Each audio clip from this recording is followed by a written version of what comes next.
नमस्कार। कक्षा 11 हिंदी की कक्षा में आपका स्वागत, अभिनंदन। एवं आप सभी को इस बात का बहुत ज्ञान भी होगा कि आज जो है मकर संक्रांति का पर्व है। इस संक्रांति के पर्व के उपलक्ष्य में आपको ढेर सारी शुभकामनाएं, ताकि आपका भविष्य बहुत स्वर्णिम हो और आप हर किसी परीक्षा में सफलता अर्जित करें। हमारे यहाँ पर आरोह की पाठ्य पुस्तक का काव्यांश भाग का सबसे अंतिम पाठ है, जो निर्मला पुतुल के द्वारा रचित है। ये है एक कविता जिसका शीर्षक है आओ मिलकर बचाएं। और ये शीर्षक कविता जो है उनके एक संग्रह है, काव्य संग्रह से लिया गया है। काव्य संग्रह का नाम है नगाड़े की तरह बजते शब्द। इनकी कम ही रचनाएं हैं। कवियत्री जो है वो वास्तव में झारखंड जैसे बहुत ही पिछड़े प्रदेश से संबंधित रही हैं, जिनको अपने अध्ययन और अध्यापन के लिए भी कई संघर्षों से जूझना पड़ा। जहां रोटी की समस्या तक उजागर होती थी, वहां अध्ययन और अध्यापन की तो बात सोची भी नहीं जा सकती। हालांकि इनके पिता और इनके चाचा दोनों ही शिक्षक थे, लेकिन फिर भी ये नियमित रूप से अध्ययन नहीं कर पाई। हालांकि इन्होंने अपने जीवन में आगे जाकर के नर्सिंग के कोर्स को करने, उसमें डिप्लोमा करने की सोची और उसको पूरा भी किया। और इसी नर्सिंग के डिप्लोमा का करने के लिए इनका परिचय हुआ शहरी संस्कृति से। ये स्वयं संथाली जनजाति से संबंधित रही हैं, और संथाली जनजाति जो है झारखंड के क्षेत्र में सबसे ज्यादा पिछड़ी भी मानी जाती है। लेकिन जब ये शहरी संस्कृति के संपर्क में आई, तब उन्हें अपनी जनजाति और शहरी जनजाति का फर्क पता चला। वहां ये विभेद अच्छे से कर पाई थी कि हालांकि शहरी क्षेत्र के अंदर विकास और शिक्षा की बहुत अच्छी अवधारणाएं विकसित हो चुकी हैं, विकास के पथ को इन्होंने बहुत आगे तक प्राप्त कर लिया है। लेकिन जहां तक जीवन मूल्यों की बात है, जहां तक पर्यावरण के संरक्षण की बात है, जहां तक भोलेपन और सांस्कृतिक सभ्यता और मूल्यों को संजोए रखने की बात है, वहां शहरी सभ्यता बहुत ज्यादा पिछड़ती जा रही है। और हमारी जनजाति जो है, संथाली जनजाति जो है, वो आज भी इस चीज से समृद्ध है। लेकिन आपको पता है कि ये जो क्रम है वो चलता रहता है। कभी शहर जो है वो ग्रामीण परिवेश पे आधारित होते हैं और ग्रामीण शहरों पर आधारित होते हैं। इसी क्रम में जब ये एक दूसरे के संपर्क में आते हैं, तो निर्मला पुतुल जी ये अनुभव करती हैं कि शहरी संस्कृति के संपर्क में आने की वजह से ये जो संथाली जनजाति है, ये भी अपने भोलेपन को खोती जा रही है। ये भी अपने पर्यावरण का क्षरण कर रही है, हरण कर रही है। अतः पर्यावरण के इसी हरण को बचाने के लिए ये अपने काव्य के माध्यम से एक छोटा सा प्रयास कर रही है। वास्तव में इनकी काव्य कृति बहुत ही साधारण और आम बोलचाल की भाषा में लिखी गई है, लेकिन यह एक सामाजिक संदेश को हमारे सामने प्रेषित करती है कि पर्यावरण और मानव जाति के बीच में संतुलन बनाए रखना आवश्यक है, अन्यथा प्रकृति के प्रकोप का सामना मानव जाति को ही उठाना पड़ेगा। तो देखिए, निर्मला पुतुल जी का जीवन परिचय। इनका जन्म 1972 में आदिवासी परिवार में हुआ, झारखंड में। इनके द्वारा लिखित रचनाएं हैं नगाड़े की तरह बजते शब्द और घर की तलाश में। इनमें इनके घर में शिक्षा का माहौल था। हालांकि इनके पिता और चाचा दोनों ही शिक्षक, लेकिन बावजूद इसके भी ये रोटी की समस्या से जूझते हुए अपने नियमित अध्ययन में बाधा को प्राप्त करती रही। आर्थिक संघर्षों से मुक्ति मिलने के लिए इन्होंने नर्स बनने की ठानी, और इसी कारण से इन्होंने नर्सिंग में डिप्लोमा किया। वहां कुछ समय पश्चात इग्नू से स्नातक की डिग्री भी हासिल करी, यानी ग्रेजुएशन की। और संथाली समाज और उसके राग बोध से इनका बहुत जुड़ाव था। नर्सिंग की शिक्षा के समय जब ये बाहर की दुनिया के संपर्क में आई, तो वहां इनको एक बोध विकसित हुआ, ये ज्ञान प्राप्त हुआ कि वह अपने परिवेश की वास्तविक स्थिति को समझ सके। इन्होंने आदिवासी समाज की दुर्भावनाओं, वहां पर फैलने वाली विसंगतियों, वहां की कमियों को भी तल्लीनता से यहाँ उजागर किया है कि हालांकि ये लोग कड़ी मेहनत करते हैं, फिर भी इनकी दशा बहुत खराब है। कुरीतियां जो है उसकी वजह से हमारी पीढ़ी बिगड़ती जा रही है। थोड़े से लाभ के लिए ये लोग बड़े बड़े समझौते करने से भी नहीं कतराते, और यही कारण है कि इन थोड़े से समझौतों में ही ये अपना नुकसान कर बैठते हैं। इनके समाज में पुरुष जो है वो पुरुष प्रधान समाज है, यानी महिलाओं को कोई सम्माननीय स्थान नहीं दिया जाता। ये अपने स्वार्थ के लिए पर्यावरण को भी हानि पहुंचा रही हैं। हालांकि शिक्षित समाज है, लेकिन छुटमुट व्यवसायियों के हाथों में ये कठपुतली बन जाते हैं। ये सारी विसंगतियां जो है इन्होंने अपनी कविताओं के केंद्र के रूप में उजागर की है। इन्होंने बताया कि आदिवासी जीवन जो है, आदिवासी जीवन के कुछ पहलू जो है वो बड़े अनछुए से हैं। हालांकि आदिवासी जो लोग हैं वो कलात्मकता के प्रति अपना रुझान रखते हैं, और संथाली समाज जो है उसके ऊपर सकारात्मक और नकारात्मक दोनों पहलुओं पर उन्होंने स्पष्ट रूप से हमारे सामने वर्णन प्रस्तुत किया है। संथाली समाज में एक और जहां सादगी है, भोलापन है, प्रकृति के प्रति आत्मीयता है, कठोर परिश्रम करने की क्षमता है, ये सकारात्मक तत्व तो है, लेकिन दूसरी ओर उनमें शिक्षा का अभाव है, बहुत कुरीतियां हैं, शराब की ओर बढ़ता झुकाव है, ये जो है विसंगतियां भी शामिल है। तो आओ मिलकर बचाएं कविता में इन दोनों पक्षों का यथार्थ चित्रण हुआ है। ये बहुत विस्तृत रूप से अगर कहा जाए तो ये कविता समाज में उन चीजों को बचाने की बात करती है जिनका समाज में सामाजिक और प्राकृतिक रूप से होना बहुत जरूरी है। यानी प्रकृति के विनाश और प्रकृति को नष्ट करते हुए प्रकृति के जितना भी भूभाग है उसको आप जो हानि पहुंचा रहे हो, उसकी वजह से हमारा आदिवासी समाज संकट में है। यही इस कविता का मूल स्वर है। हमारे पाठ्यक्रम में इसका हिंदी रूपांतरण प्रस्तुत किया है अशोक सिंह जी ने। ये कविता मुख्य रूप से संथाली भाषा में ही लिखी गई है। तो शीर्षक दिया गया है आओ मिलकर बचाएं। बड़ी ही साधारण सी सहज अभिव्यक्ति में इस कविता को लिखा गया है, लेकिन कुछ शब्द हैं जो शहरी संस्कृति और आदिवासी संस्कृति के बीच में यहाँ विभेद भी प्रस्तुत करते हैं। ध्यान दीजिएगा। आओ मिलकर बचाएं। कवयित्री कहती हैं अपनी बस्तियों को, यानी अपनी आदिवासी जनजाति की इन बस्तियों को, इलाकों को नंगी होने से बचाएं। यानी शहरी संस्कृति के संपर्क में आने से ये जो नष्ट हो रही हैं, अमर्यादित हो रही हैं, अपनी गरिमा खोती जा रही है, इससे हमें इनको बचाना जरूरी है। नंगे होने से यहाँ इसका भावार्थ लिया जाता है अमर्यादित होना, अपनी गरिमा को खोना, अपनी शोभा को समाप्त करना। तो शहरी संस्कृति के संपर्क में आने से अपनी यानी आदिवासी संथाली जनजाति की जो बस्तियां हैं उनको अमर्यादित होने से, गरिमाहीन होने से बचाने का प्रयास आवश्यक है। क्यों? शहर की आबो हवा से बचाएं उसे। तो यहाँ कवित्री खुद कहती हैं कि हमें ये प्रयास करना है कि शहरी संस्कृति के वातावरण और वहां के जीवन से इसे बचाने का प्रयास करना जरूरी है। अगली पंक्तियां देखिए। बचाएं डूबने से। डूबने से यानी डूबने से यहाँ पे क्या अर्थ है? नष्ट होने से, अस्त होने से, है ना, खत्म होने से बचाना है। किसे? आदिवासी जनजाति की इन बस्तियों को। बचाएं डूबने से पूरी की पूरी बस्ती को। हड्डिया में, हड्डिया का यहाँ पे अर्थ है हड्डियों के ढेर में। यानी आपको पता है कि कोई भी सभ्यता या संस्कृति जब पुरातन होती जा रही है तो उसका हमें कैसे पता चलता है कि वो कितनी पुरानी है? उनके अवशेषों से। और ये अवशेष यानी हड्डियों के ढेर जो है, ढांचे जो है, कहाँ मिलते हैं? ये वह बहुत पुराने इलाकों में मिट्टी के तले में दबे हुए दिखाई देते हैं।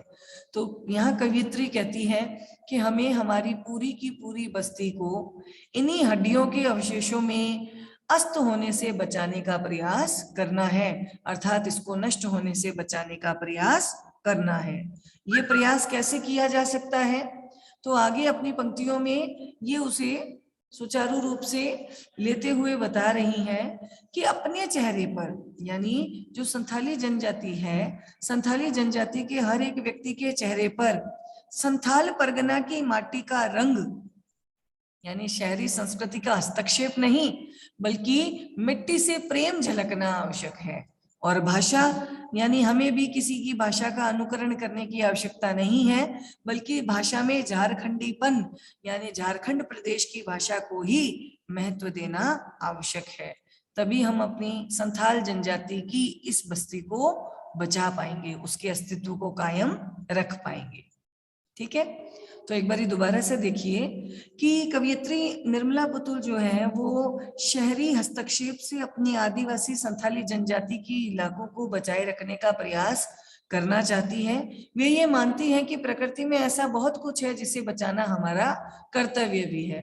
तो उन्होंने यहाँ अभिव्यक्त किया है कि अपनी यानी संथाली जनजाति की बस्तियों को शहर की आबो हवा यानी शहरी संस्कृति या पाश्चात्य संस्कृति के रंग में रंगने से और इसे नंगी होने से अर्थात अमर्यादित होने से या अपनी गरिमा को समाप्त करने से बचाने का प्रयास करना चाहिए।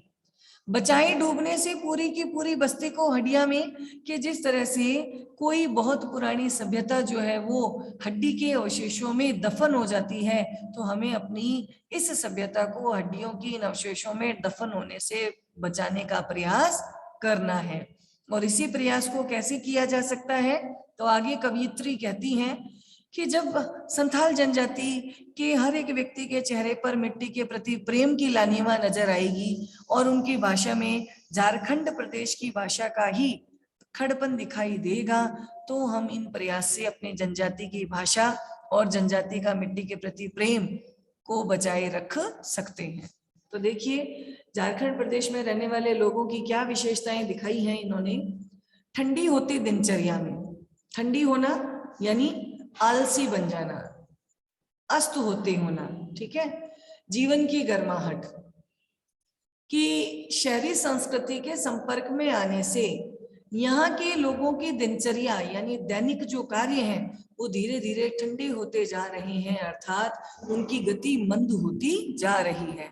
हालांकि ये बहुत परिश्रमी लोग हैं, लेकिन शहरी संस्कृति के संपर्क में आने से ये अपने परिश्रम को नष्ट करते जा रहे हैं। जीवन की गर्माहट और ऐसी ठंडी होती दिनचर्या यानी ऐसी धूमिल होती दिनचर्या, ऐसी परिश्रम की कमी में हमें वापस से जीवन की गर्माहट यानी संघर्ष करने और जूझने के सामर्थ्य को वहां शामिल करना होगा। मन का हरापन यानी मन हमेशा प्रसन्न रहे, ऐसा प्रयास करना होगा।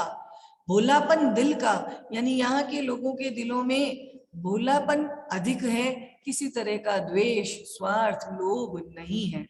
भोलापन दिल का यानी हृदयगत इनका भोलापन जो है उसे हमें बनाए रखना जरूरी है। हालांकि इस क्षेत्र में रहने वाले जो लोग हैं वो अपनी भाषा और अपने लहजे से बड़े अक्खड़ दिखाई देते हैं, लेकिन इस अक्खड़पन और जुझारूपन यानी संघर्षशीलता को भी हमें बचाए रखना आवश्यक है। तो कवयित्री क्या कहती हैं कि शहरी संस्कृति के संपर्क में आने से इस संथाली जनजाति के लोगों की जो दिनचर्या है उसमें धीरे धीरे ठंडी होती नजर आई है, अर्थात कमी नजर आ रही है। इस मंद होती दिनचर्या में फिर से जीवन की गर्माहट यानी परिश्रम की भावना को, अथक परिश्रम करने की भावना को, इस उत्साह को, उमंग को फिर से हमें पिरोने की आवश्यकता है। यहाँ के लोगों के मन को प्रसन्न बनाए रखना आवश्यक है। यहाँ के लोगों के हृदय में जितना भी भोलापन है उसे भी कायम रखना आवश्यक है। यहाँ के लोग जितने भी अक्खड़ हैं, अक्खड़ यानी थोड़े से कट्टर हैं और जुझारू हैं अर्थात संघर्षशील हैं, उनके इस गुण को भी हमें बनाए रखना आवश्यक है। तो लेखिका कहती हैं, भीतर की आग, धनुष की डोरी, तीर का नुकीलापन, कुल्हाड़ी की धार, जंगल की ताजा हवा, नदियों की निर्मलता, पहाड़ों का मौन, गीतों की धुन, मिट्टी का सौंधापन, फसलों की लहलहाहट, इन पंक्तियों के माध्यम से कवयित्री ने उन समस्त बातों को हमारे सामने इंगित किया है जिन्हें बचाए रखने का प्रयास करना जरूरी है। भीतर की आग यानी भीतर का उत्साह और उमंग, कुछ नया करने की भावना। धनुष की डोरी, धनुष पर डोरी बांधना। तीर का नुकीलापन, तीरों के नुकीलेपन को बढ़ाना या तीरों के नुकीलेपन को बनाए रखना। कुल्हाड़ी की धार, कुल्हाड़ी की धार को तेज करना। इन समस्त पारंपरिक औजारों का प्रयोग करने वाली संथाली जनजाति को अपनी संस्कृति को कायम रखना आवश्यक है। और पर्यावरणीय कारण कौन से हैं? तो पर्यावरणीय कारकों की ओर ध्यान आकर्षित करते हुए कवयित्री कहती है, यहाँ के जंगल की ताजा हवा, यहाँ बहने वाली नदियों के निर्मल पानी, यहाँ पहाड़ों में छाए हुए मौन, और इसी मौन में यहाँ गाए जाने वाले पारंपरिक सांस्कृतिक गीतों की ध्वनि, मिट्टी के अंदर आने वाली सौंधी सौंधी सुगंध और फसलों की लहलहाहट, इन सभी को हमें बचाए रखना जरूरी है। ठीक है, तो यहाँ इस पंक्ति में या इस पद्यांश में कवियत्री ने सामाजिक और पर्यावरणीय कारकों की ओर हमारा ध्यान आकर्षित किया है, जिनको बचाए रखना ये उचित मानती है। तो इन्होंने बताया कि जो संथाली जनजाति के जो केंद्र हैं, जो इलाके हैं, जो बस्तियां हैं, उनके भीतर रहने वाले लोगों में जो परिश्रम करने की उत्साह और उमंग है, भीतर की आग यानी परिश्रम की लालसा, परिश्रम करने की उत्साह और उमंग, उसको बनाए रखना जरूरी है। यहाँ के पारंपरिक जितने भी हथियार हैं या जितने भी औजार हैं, उनको भी धार देते हुए या उनको भी सुरक्षित रखते हुए अपने सांस्कृतिक या पारंपरिक औजारों को या उनके प्रति हमारे आकर्षण को बनाए रखना आवश्यक है, जिनमें शामिल है धनुष पर डोरी बांधना, तीरों के नुकीलेपन को बढ़ाना, कुल्हाड़ी की धार तेज करना, यानी इन समस्त पारंपरिक हथियारों और औजारों के अस्तित्व को बनाए रखना आवश्यक है।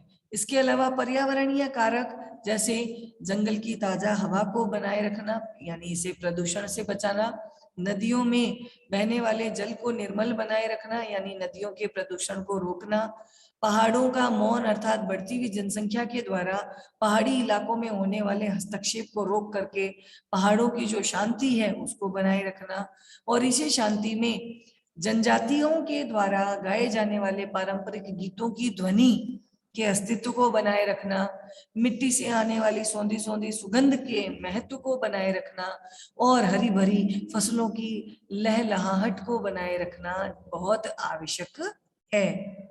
तो क्या चाहिए? लेखिका आगे पंक्तियों में बताती है कि अतः हमें इन समस्त कारकों की सुरक्षा का दायित्व संभालना जरूरी है, ताकि लेखिका आगे की पंक्तियों में कहती है, नाचने के लिए खुला आंगन, यानी यहाँ पारंपरिक जितने भी नृत्य होते हैं, इन नृत्यों को करने के लिए, इन नाच को नाचने के लिए खुला आंगन, इसी तरह से गाए जाने के लिए पारंपरिक गीत जिनमें सिनेमा का या चलचित्र का प्रभाव ना हो, ठीक है, हंसने के लिए थोड़ी सी खिलखिलाहट, यानी वहां आदिम जनजाति के उन केंद्रों में छोटी सी बात पर ही वो हंसती हुई खिलखिलाहट, और रोने भर के लिए मुट्ठी भर एकांत, और जब कभी मन अनमना हो जाए तो एक ऐसा स्थान जो बिल्कुल शांत हो, और उसी एकांत स्थान में व्यक्ति जो है जी भर के रोकर अपना हाल भी हल्का कर ले, ऐसे स्थान को बनाए रखने का हमारा दायित्व है। हमें और क्या चीजें बचानी है? तो लेखिका बताती है, बच्चों के लिए खुले मैदान, पशुओं के लिए हरी भरी घास, बूढ़ों के लिए पहाड़ों की शांति, इन समस्त चीजों को हमें, इनके अस्तित्व को हमें बचाए रखना आवश्यक है। यानी बढ़ती हुई जनजाति के द्वारा, शहरी संस्कृति के द्वारा यहाँ जनजाति के क्षेत्रों में जो हस्तक्षेप किया जाता है, उसी के कारण जो रहने योग्य भूमि है उसमें कमी आती जाती है और छोटा भूभाग वो रह जाता है। तो यहाँ कवियत्री कहती है कि जमीन में होने वाले इस हस्तक्षेप को रोकते हुए बच्चों के लिए खुले मैदानों की व्यवस्था बनाए रखना, पशु जो है चारागाह में रह करके हरी हरी घास को चर सके, इसके लिए खुले और विस्तृत चारागाह यानी हरी हरी घास से परिपूर्ण चारागाहों की व्यवस्था भी बनाए रखनी आवश्यक है। पहाड़ों की शांति, यानी पहाड़ों को भी काट काट कर उसके धरातल को समतल करके जनसंख्या को वहां पर भी रहने की सुविधाएं दी जा रही है, इसको रोकना भी आवश्यक है, यानी पूर्ण रूप, ताकि पहाड़ों की शांति को बरकरार रखा जा सके, जो हमारे वृद्ध जनों के एकांत का प्रमुख स्थान है। यहाँ पर इनको मानसिक शांति मिलती है, यानी कहीं ना कहीं किसी न किसी रूप में ये सामाजिक और पर्यावरणीय कारकों की सुरक्षा का हमें संदेश दे रही हैं। जैसे नदी की निर्मलता को बनाए रखना, पहाड़ों की शांति को बनाए रखना, जंगल की ताजा हवा की शुद्धता को बनाए रखना, बच्चों के लिए पूरे खेल के खुले मैदान होना, पशुओं को चरने के लिए चारागाह की व्यवस्था करवाना, ये समस्त पर्यावरणीय कारक हैं। और सामाजिक कारकों में आती है यहाँ पर जैसे गाने के लिए पारंपरिक गीत, नाचने के लिए खुला विस्तृत आंगन, हंसने के लिए, सभी की छोटी सी खिलखिलाहट और रोने भर के लिए एक छोटा एकांत, ताकि अपने इस दौर में भी वो अपने संथाली जनजाति और ऐसी कई जनजातियों के अस्तित्व को कायम रख सके। तो आगे कुछ पंक्तियों के माध्यम से ये हमें विश्वास भी दिलाती है कि और इस विश्वास भरे दौर में थोड़ा सा विश्वास, थोड़ी सी उम्मीद, थोड़े से सपने, और आओ मिलकर बचाएं। इस दौर में बचाने को बहुत कुछ बचा है अब भी हमारे पास। तो इन पंक्तियों के माध्यम से कवियत्री हमें भी इस चीज की प्रेरणा देती है कि हालांकि आज के समय के अनुसार चारों तरफ धोखा नजर आता है, यानी अविश्वास भरा दौर चल रहा है जिसमें किसी पर भी आसानी से विश्वास नहीं किया जा सकता, स्वार्थ और धोखा सर्वोपरि माना जाता है। ऐसे समय में थोड़ा सा विश्वास, जनजाति के लोगों में परस्पर जो विश्वास की भावना है उसे कायम किया जाए। थोड़ी सी उम्मीद, उम्मीद यानी हमारे मन की ये जो आशा है इसे भी बरकरार रखना आवश्यक है। थोड़े से सपने, यानी जनजाति के लोगों के द्वारा जो सुनहरे और स्वर्णिम सपने देखे जाते हैं, उनकी जो उम्मीदें की जाती है, उनकी जो कामनाएं की जाती है, उसे भी बरकरार रखना आवश्यक है। क्यों? क्योंकि कवियत्री आगे बताती है, क्योंकि आओ यह प्रयास एकल नहीं किया जा सकता, इसके लिए सामूहिक प्रयास की आवश्यकता है। अतः हमें मिलकर यह प्रयास करना होगा, क्योंकि इस आने वाले समय में ऐसे बहुत कुछ तत्व हैं जिनको बचाने की आवश्यकता है, क्योंकि अभी भी ये हमारे पास है और इनको अगर सुरक्षित कर लिया जाए तो आगे लंबे समय के लिए भी इनको हमारे पास या आने वाली पीढ़ियों के लिए सुरक्षित रखा जा सकता है। तो इस प्रकार बहुत ही साधारण और सुबोध भाषा शैली के माध्यम से निर्मला पुतुल जो संथाली जनजाति से संबंधित रही हैं, उनके प्रति बहुत आकर्षित भी रही हैं। उन्होंने अपनी भावनाओं को उजागर किया है और ये भावनाएं केवल उनके मन की भावनाएं नहीं, हर एक जन की भावनाएं हैं जो इस पर्यावरण को, इसके संतुलन को बनाए रखने के लिए अपने प्रयास, अपने योगदान को देना चाहता है। तो आज की कक्षा में इतना पर्याप्त है बेटा। उम्मीद है आपको इस कविता के द्वारा समझाए गए इस अनुवाद को या इसकी व्याख्या को समझने में किसी प्रकार की कोई परेशानी नहीं आई होगी। कल की कक्षा में हम इसी कविता के संबंधित प्रश्नों के उत्तरों पर चर्चा करेंगे। तो बहुत बहुत धन्यवाद बेटा आप सभी का कक्षा में सहभागिता निभाने के लिए। मिलते हैं हम अपनी क्लास में